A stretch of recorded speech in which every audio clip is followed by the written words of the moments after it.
ہم لوگ کیسے اچھائی ٹریگر کریں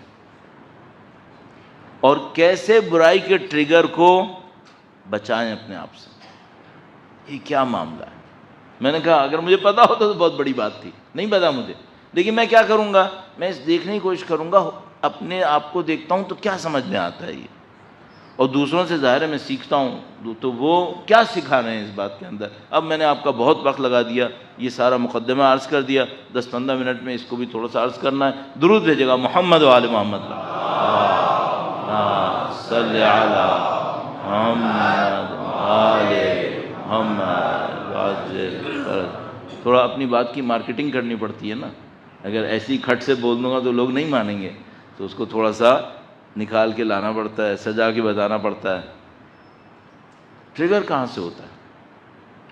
میں آپ سے ایک بات پوچھوں گا، یہ جو ٹریگر ہوتا ہوگا اس میں جسم زیادہ اہم ہوتا ہوگا یا دماغ زیادہ اہم ہوتا ہوگا؟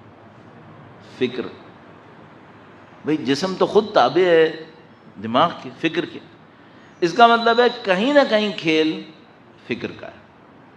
جسم تو خود تابع ہے، اس کو کیا کر لے گا، ہاتھ خود سے تو کچھ نہیں کر سکتا، سوائے یہ کہ مثلا جب وہ قیامت ہوگی تو وہ گواہی دے گا اور وہ انسان تڑپ کے کہے گا کہ لما شہدتم علینا، تم نے میرے خلاف کیوں گواہی دے دی؟ تو وہ کہیں گے کہ ہمیں تو اس خدا نے بولنا سکھایا جس نے سب کو بولنا سکھایا تھا، خدا نے حکم دیا تھا اس لیے گواہی دی۔ تو یہ بات کا معاملہ ہے۔ ابھی کیا ہے؟ ابھی یہ ہے کہ یہ ہمارے کنٹرول میں ہے، اس کا مطلب یہ ہے کہ معاملہ ذہن کا ہے۔ اچھا میں اپنے ذہن کے ساتھ کیا کروں کہ یہ اچھائی کو ٹریگر کر دے، یہ برائی پہ نہ جائے، اور کب کیا کرتا ہوں کہ پھر یہ بدبخت اچھائی پہ نہیں جاتا ہے، پھر یہ برائی پہ ہی جاتا ہے۔ صحیح ہے؟ اب پہلے تو میں وہ عرض کروں جو بہت واضح ہے، بہت واضح، ٹھیک ہے، اور تبرکاً امام کا قول میں نوٹ کر کے لایا ہوں، وہ میں آپ کی خدمت میں عرض کروں گا۔ بچپن سے آپ سنتے آ رہے ہیں لیکن عبارت شاید کم سنی ہو، تو میں وہ عبارت بھی عرض کر دوں، ایسا نہ ہو کہ میں مس کر دوں۔ درود بھیجیں محمد و آل محمد۔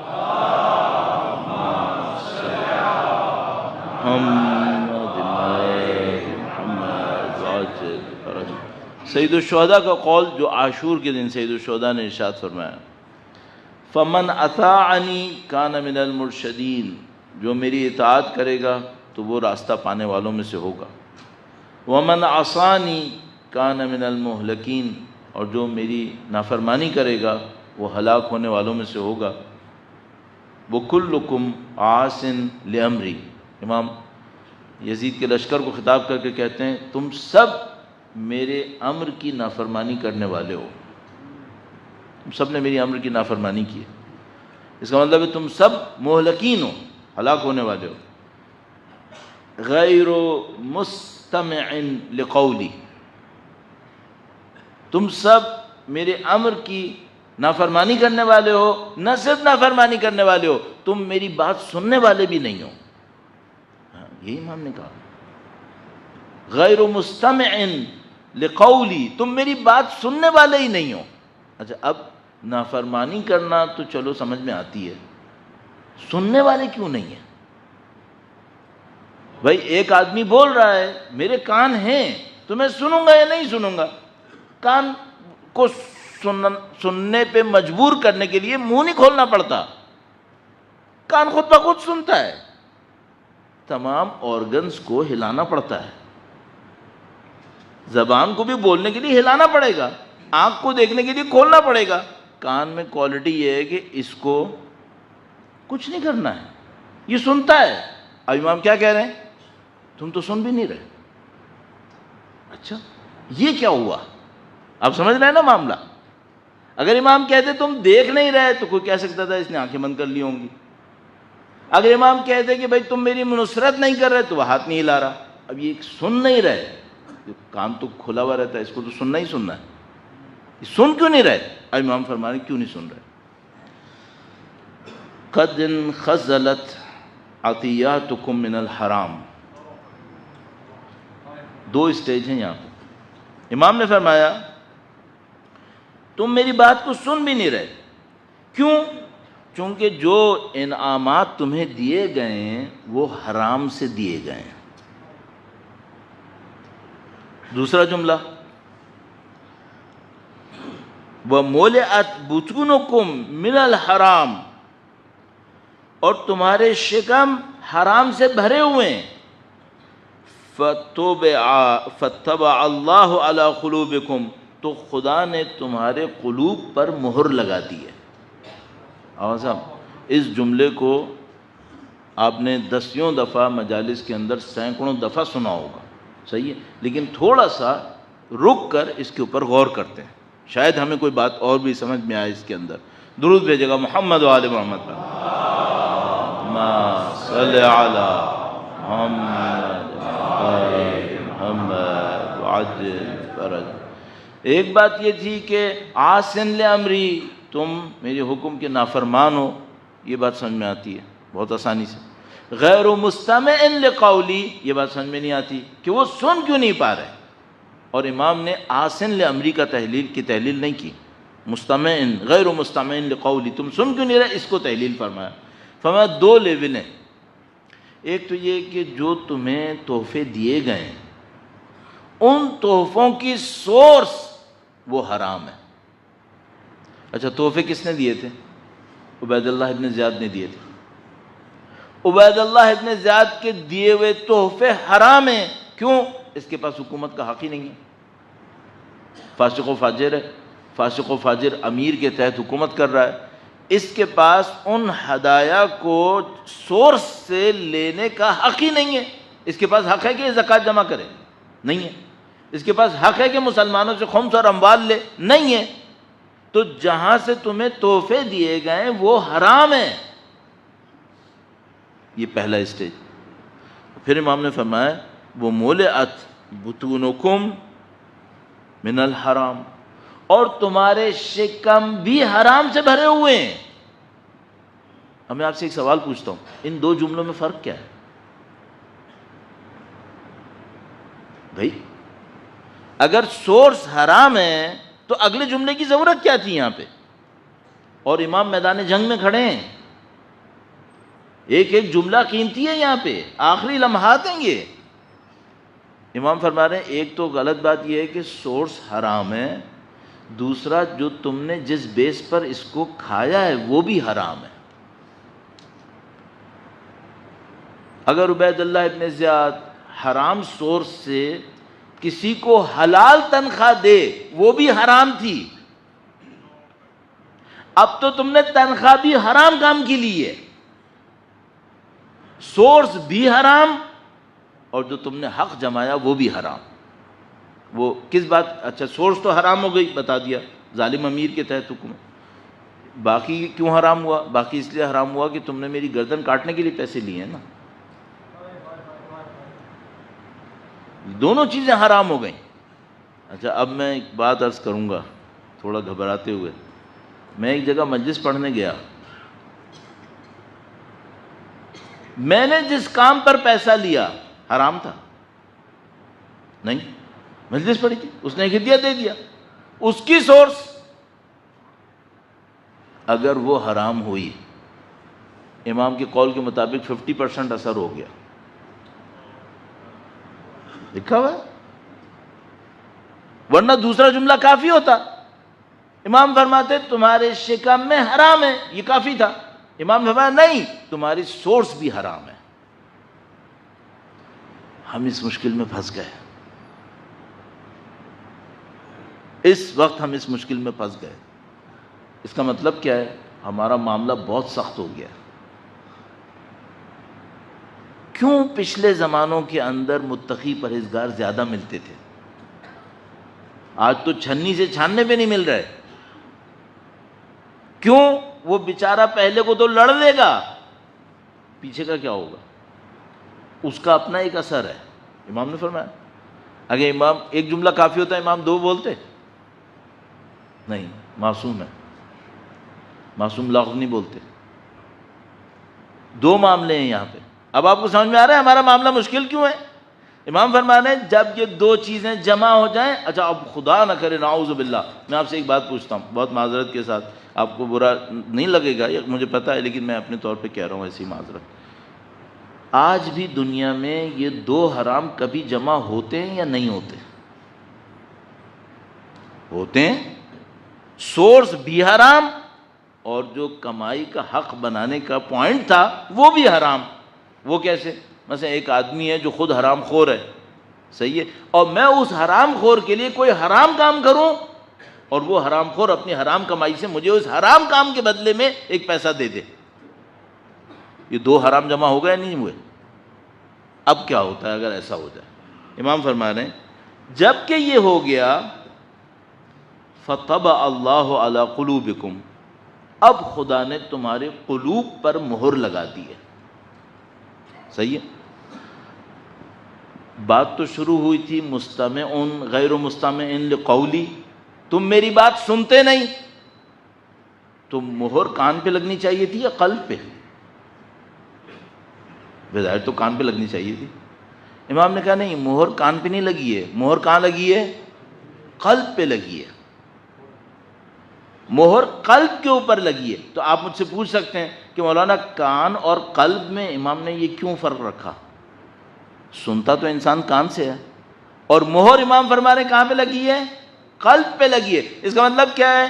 میری آواز کی لہریں تو تمہارے کان تک جائیں گی، لیکن تمہارا کان اس کو پروسیسنگ کرے اور تمہارے عقل کے اوپر اس کا اثر ہو جائے، یہ نہیں ہوگا، یہ نہیں ہوگا، پروسیسنگ نہیں ہوگی، یہ نہیں ہوگی۔ یعنی بچوں کو صرف بتائیں، ماؤس کام کرے گا، پروسیسر کام نہیں کرے گا، کان کام کر لے گا، ویوز یہاں تک جائیں گی، لیکن اس کی پروسیسنگ جو قلب تک ہونی چاہیے تھی، قلب پروسیسنگ نہیں کرے گا۔ کیوں؟ کیونکہ قلب کے اوپر مہر لگی ہوئی ہے، صحیح ہے؟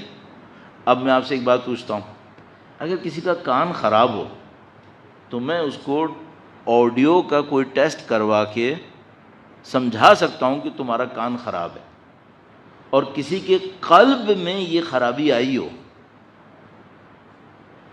اب اگر اس کو امام زندہ کی آواز سنائی نہیں دے رہی، وہ پروسیسنگ نہیں کر رہا ہے، تو امام غائب کے لیے تیاری کرے گا وہ؟ ہم اس مشکل میں پھنسے ہیں، ہم یہاں پھنسے ہیں۔ کیوں لوگ امام کے لیے تیاری نہیں کر رہے؟ کیا ان کو آوازیں نہیں آ رہی؟ کیا دعائیں سنائی نہیں دے رہی؟ سب سنائی دے رہا ہے۔ کیا دکھائی نہیں دے رہا؟ سب کچھ ہو رہا ہے، لیکن مسئلہ یہ ہے کہ کان تو کام کر رہے ہیں، آنکھیں تو کام کر رہی ہیں، قلب کام نہیں کر رہا ہے۔ قلب کیوں کام نہیں کر رہا ہے؟ کیونکہ اس میں حرام کی لیئرز آفٹر لیئرز تہیں لگ گئی ہیں، اس کے بعد اتنے پردے چڑھ گئے ہیں کہ اب گویا مہر لگی ہوئی ہے۔ ایک پردہ ہوتا ہے مہر نہیں ہوتی، دو پردے بھی مہر نہیں ہوتی، کئی پردے چڑھیں تو پھر ایک مہر بنتی ہے، اور یہ کہاں پہ لگتی ہے؟ قلب کے اوپر۔ اس کو ضرور ذہن میں رکھیے گا۔ دیکھیے امام اذن کہہ سکتے تھے، امام نے قلب کہا ہے، اس پہ بہت محنت کرنی پڑے گی ہمیں اور آپ کو۔ قلب کسے کہتے ہیں؟ قلب وہ پروسیسنگ یونٹ ہے ہماری اسپریچویلٹی کا۔ اگر یہ پروسیسنگ یونٹ خراب ہوتا ہے، اسے کوئی بات سمجھ میں نہیں آتی، اس کو صرف پیسہ سمجھ میں آتا ہے، اس کو صرف طاقت سمجھ میں آتی ہے، اس کو صرف شہرت سمجھ میں آتی ہے، اس کو باقی دنیا کی بھلائیاں برائیاں سب سمجھ میں آتی ہیں، روح کی کوئی برائی بھلائی اس کو سمجھ میں نہیں آتی۔ ایک ٹریگر ہونے کا پوائنٹ سمجھ میں آ گیا آپ کو؟ واضح ہے بالکل۔ درود بھیجے گا محمد و آل محمد پر، صلی علی محمد آل محمد وعجل فرج۔ اس خاطر ہماری روایتوں میں بے پناہ اصرار ہے کہ بھائی حلال کماؤ، حلال کماؤ۔ اب آپ مجھ سے پوچھ سکتے ہیں، چونکہ میں آپ کے ساتھ زندگی گزار رہا ہوں، وہ یہ کہ مولانا کیا یہ دونوں لیول پر حلال کمانا آج ممکن ہے؟ نہیں ہے، بہت مشکل ہے، تقریباً ناممکن، تقریباً۔ کیوں؟ میں شاید اس کو ایشور کر لوں کہ میں نے جس حق کی بنیاد پر پیسہ لیا ہو وہ حلال ہو، لیکن میں اس کو انشور نہیں کر پاؤں گا کہ دینے والے نے جس سورس سے پیسہ دیا ہے وہ حلال ہے۔ میں پلاٹ بیچتا ہوں، پروجیکٹ کرتا ہوں، پلاٹ بیچتا ہوں، ایک آدمی آ رہا ہے، اہل بیت کا ماننے والا ہے، نماز پڑھتا ہے، سارے کام کر رہا ہے، مجھ سے کہتا ہے مجھے اپنی کالونی میں پلاٹ دے دو۔ چلو میں چیک کر لوں گا، بھئی فاسق نہ ہو، فاجر نہ ہو، یہ نہ کرے وہ نہ کرے۔ بعد میں اس کو میں نے پلاٹ بیچ دیا، اب وہ مجھے قسطیں دے رہا ہے اور کہیں غلط جگہ سے کما کے دے رہا ہے۔ میں زیادہ سے زیادہ یہ کام کر سکتا ہوں کہ یہ مجھے قسطیں وقت پہ دے دے تاکہ میں اپنا کام کر لوں۔ کیا میں یہ چیک کر سکتا ہوں کہ اس نے کہاں سے کمایا تھا؟ یہ میرے بس میں نہیں ہے، صحیح ہے، بس میں نہیں ہے نا۔ اس کا مطلب کیا ہے؟ اب ایک روایت سنیے گا، ہمارے پاس روایت میں ہے کہ آخر وقت میں ایک لقمہ حلال کھانا صبح سے شام تک ہاتھ میں انگارہ لے کر کھڑے ہونے سے زیادہ سخت ہوگا۔ آ گیا وہ ٹائم یا نہیں آیا؟ آ گیا۔ اب اگر کسی کو یہ سعادت مل جائے کہ دونوں لیول پر اس کا لقمہ حلال ہو جائے، اس کا مطلب کیا ہے؟ اس کا مطلب ہے کہ اس کی قلب کے اندر کوئی مہر نہیں ہے۔ اس کا مطلب کیا ہے؟ اس کی پروسیسنگ بالکل صحیح ہو گئی ہے۔ اچھا، قلب کی پروسیسنگ میں ایک خوبی ہے، میں نے آپ کا وقت تو لے لیا، اب میں ایک دو چار جملے اور عرض کر دوں قلب کی پروسیسنگ۔ یہ جو قلب ہے، یہ اگر پروسیسنگ صحیح کرتا ہے تو صرف پروسیسنگ صحیح نہیں کرتا، سورس آف نالج بھی ہوتا ہے۔ اس کی مثال شیشے کی ہے، صرف پروسیسنگ نہیں کرتا، ریفلیکشن بھی کرتا ہے۔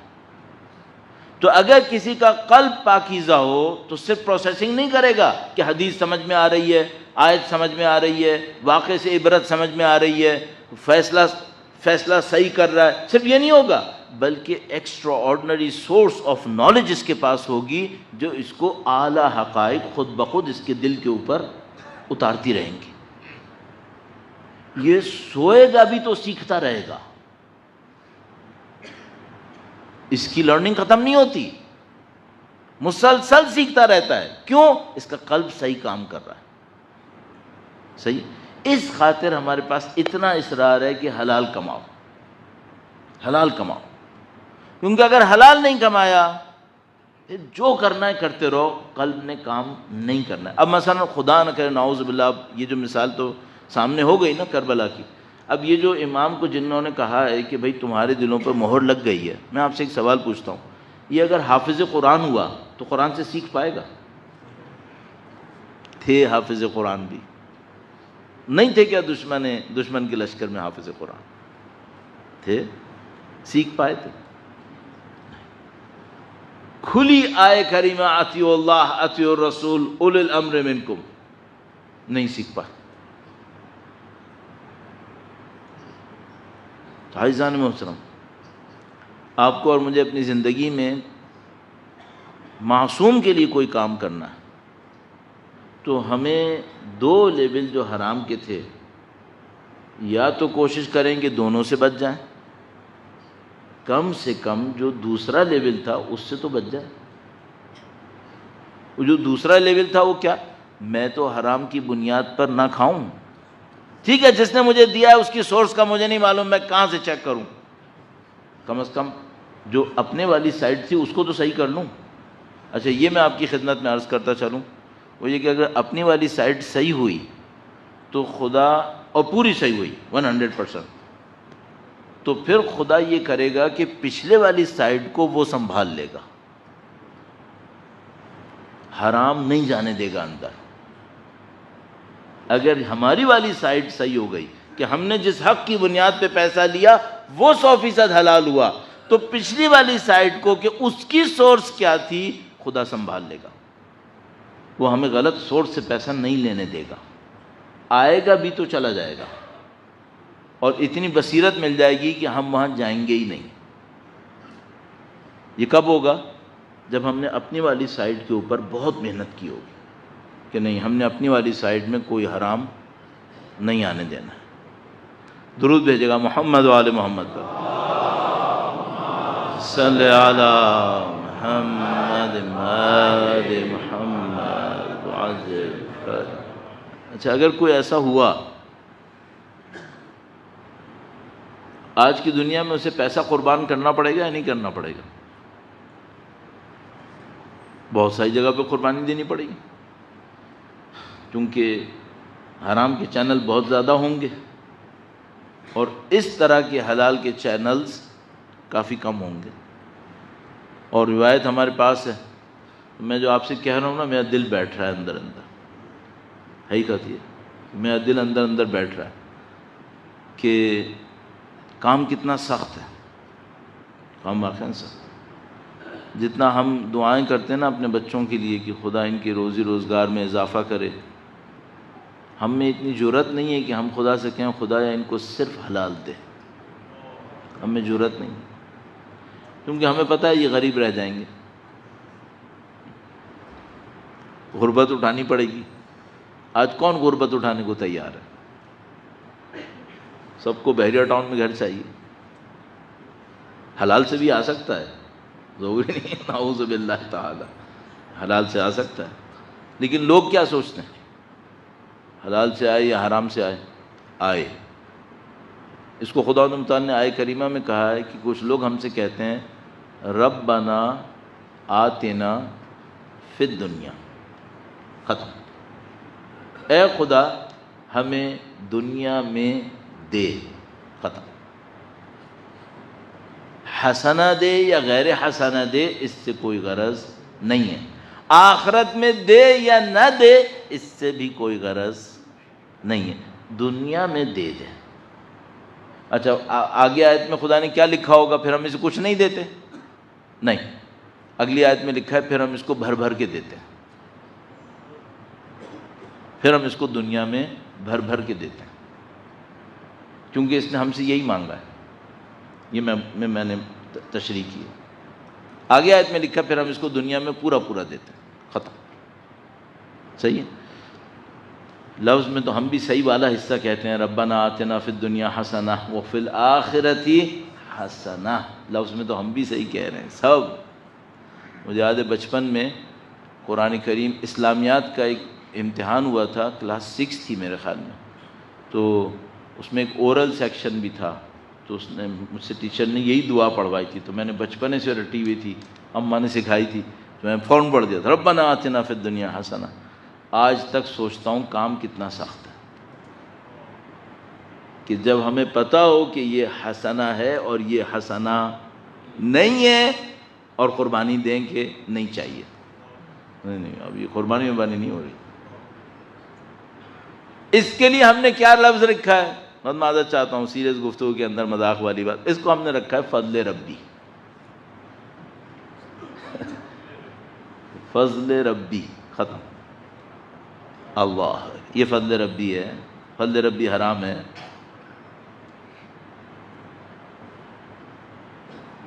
آج رات اٹھ جائیں، نماز شب پڑھ لیں، یہ تو فضل ربی ہو سکتا ہے، کل صبح آفس جاؤں حرام کھا کے گھر لے آؤں، یہ فضل ربی ہو سکتا ہے؟ یہ کہاں سے فضل ربی؟ فضل ربی یہ ہوگا کہ میں خدا نہ کرے اگر کوئی حرام گھر لے آؤں تو وہ جل جائے، یہ فضل ربی ہوگا۔ اس کو کوئی کہے گا کہ یہ فضل ربی ہے، اس کو ہم نہیں کہیں گے فضل ربی۔ فضل ربی یہ ہے کہ وہ ہمیں حرام سے بچا لے، حتیٰ اگر ہمارے پاس آ جائے، وہ ہمیں پسند نہیں آتا۔ تو میں جو 2-3 دن سے آپ کی خدمت میں عرض کر رہا ہوں نا کہ یہ ظاہر اور باطن کا فرق ہے، تو دیکھیے بالکل کلیئر ہو گئی نا بات۔ کل کوشش کریں گے اس کو تھوڑا سا اور آگے بڑھائیں۔ ایک ٹریگر میں نے آپ کی خدمت میں عرض کر دیا، برائی کا بھی اچھائی کا بھی، کہ اگر کسی کو اپنی روحانیت کے اوپر ایک ٹریگر لگانا ہے پازیٹیو، تو وہ اس کے اوپر محنت کرے. فرنٹ پہ جو کمائی کا سورس تھا، جو رائٹ تھا، حق کیا تھا آپ کا کمانے کا، اس کو کم از کم صحیح کر لے. پیچھے جو سورس میں خرابی تھی اس کو خدا سنبھال لے گا.